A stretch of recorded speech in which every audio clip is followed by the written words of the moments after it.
నమస్తే, welcome to Rudra TV. రాజస్థాన్లోని అజ్మీర్లో జరిగిన ఈ ఘటన దేశవ్యాప్తంగా చర్చనీయాంశంగా మారింది. 18 ఏళ్ల ముస్లిం విద్యార్థిని కుల్సుం బానో నీట్ పరీక్షకు బురఖా దుప్పట్టాతో హాజరు కాగా పరీక్షా కేంద్రంలోని భద్రతా సిబ్బంది ఆమెను ఆ దుస్తులతో లోపలికి అనుమతించలేమని చెప్పడంతో వివాదం మొదలైంది. తాను మే 3న జరిగిన పరీక్షకు కూడా ఇదే విధంగా బురఖా ధరించి వెళ్లానని, అప్పుడు ఎలాంటి అభ్యంతరం వ్యక్తం చేయలేదని, ఇప్పుడు మాత్రం అకస్మాత్తుగా అనుమతించబోమని చెప్పడం తనకు బాధ కలిగించిందని విద్యార్థిని మీడియా ముందు ఆవేదన వ్యక్తం చేసింది. ఒక ముస్లిం మహిళగా తన మతపరమైన గుర్తింపును వదులుకోవడం కంటే పరీక్షను వదులుకోవడానికే సిద్ధమని ఆమె స్పష్టం చేసింది. నాకు పరీక్ష కన్నా నా బురఖా ముఖ్యం. నా విశ్వాసాలను పక్కన పెట్టి పరీక్ష రాయలేను. 18 ఏళ్ల అమ్మాయితో ఇలా వ్యవహరించడం సిగ్గుచేటు అంటూ భావోద్వేగానికి లోనైంది. अगर मैं पेपर दूंगी तो इसके साथ दूंगी, नहीं अगर इन्होंने मुझे अलाउ नहीं किया तो मैं पेपर नहीं दूंगी। और ये मेरी ना मतलब मेरी शिकायत है ये सिस्टम के साथ कि हमारा सिस्टम इतना नीचे गिरा हुआ है कि उन्हें बच्चों के फ्यूचर के साथ खेलना पड़ रहा है। हम मतलब शर्म आनी चाहिए इन लोगों को कि ऐसे 18 साल के बच्चों के साथ ही खेल रहे हैं और उनके फ्यूचर के साथ खेल रहे हैं और फिर ये कहते हैं कि आपको अलाउ नहीं किया जाएगा। इसमें रूल नंबर 8 हमें दिया है कि भाई आप रिलीजियस अटायर के साथ आ सकते हो, फिर ये हमें अलाउ नहीं कर रहे। हम क्यों नहीं, अगर एनटीए ने कहा है तो हमको अलाउ करना पड़ेगा इनको। अगर ये नहीं करेंगे तो हम नहीं जाएंगे। मेरे लिए पेपर मैटर नहीं करता, मेरे लिए मेरा बुरखा मेरी पहचान मैटर करती है। मेरा नाम उम्मे कुलसूम है। ఈ ఘటన తర్వాత అక్కడ కొంతసేపు ఉద్రిక్త పరిస్థితులు నెలకొన్నాయి. విద్యార్థిని కుటుంబ సభ్యులు కూడా అధికారులతో వాగ్వాదానికి దిగారు. కుల్సం తండ్రి మహమ్మద్ అలీం మాట్లాడుతూ ఎన్టీఏ మార్గదర్శకాల ప్రకారం మతపరమైన దుస్తులు ధరించి పరీక్ష రాసేందుకు అనుమతి ఉందని, తమ కుమార్తె 3 సంవత్సరాలుగా ఈ పరీక్ష కోసం కష్టపడి సిద్ధమవుతోందని తెలిపారు. ఒక మహిళా సిబ్బంది ద్వారా ప్రత్యేక గదిలో తనిఖీ నిర్వహించి అవసరమైతే బురఖాను పరిశీలించవచ్చని తాము సూచించినప్పటికీ అధికారులు అంగీకరించలేదని ఆరోపించారు. పరీక్షకు ముందు భద్రతా తనిఖీలు అవసరమని తమకు తెలుసని, కానీ విద్యార్థిని గౌరవం, మత విశ్వాసాలను కాపాడే విధంగా వ్యవహరించాల్సిందని ఆయన అన్నారు. మరోవైపు ఈ ఘటనపై స్పందించిన అధికారులు చివరకు విద్యార్థినిని పరీక్ష రాయడానికి అనుమతించామని వెల్లడించారు.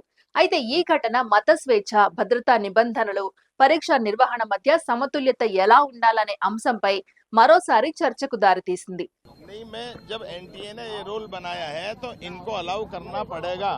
नहीं तो मेरी बेटी बगैर बुरके का एग्जाम देने नहीं जाएगी।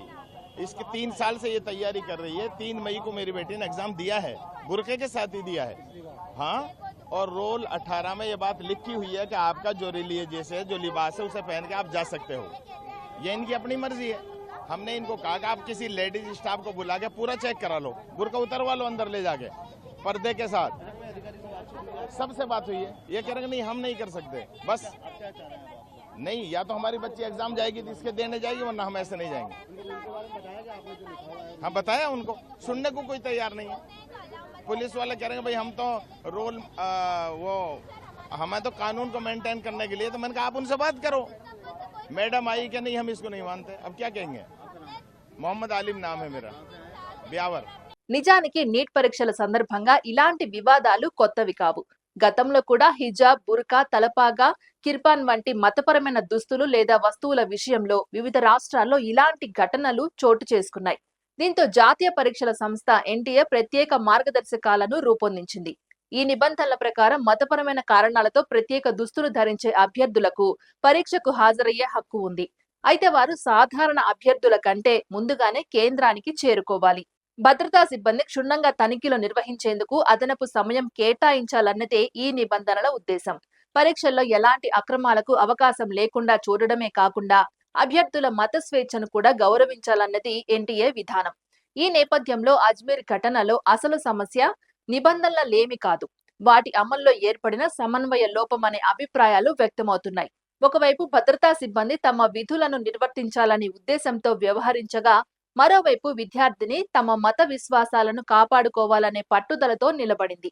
ఇలాంటి సందర్భాల్లో ముందస్తు అవగాహన, స్పష్టమైన కమ్యూనికేషన్, సున్నితమైన వ్యవహార శైలి ఉంటే వివాదాలు తలెత్తకుండా నివారించవచ్చని విద్యావేత్తలు సూచిస్తున్నారు.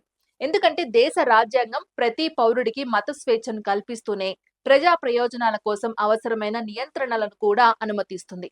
కాబట్టి పరీక్షా కేంద్రాల్లో భద్రతా తనిఖీలు తప్పనిసరి అయినప్పటికీ అవి అభ్యర్థుల వ్యక్తిగత గౌరవం, మత విశ్వాసాలను దెబ్బతీయకుండా జరగాల్సిన అవసరం ఉంది. ప్రస్తుతం ఈ ఘటన సోషల్ మీడియాలో విస్తృత చర్చకు దారితీసింది.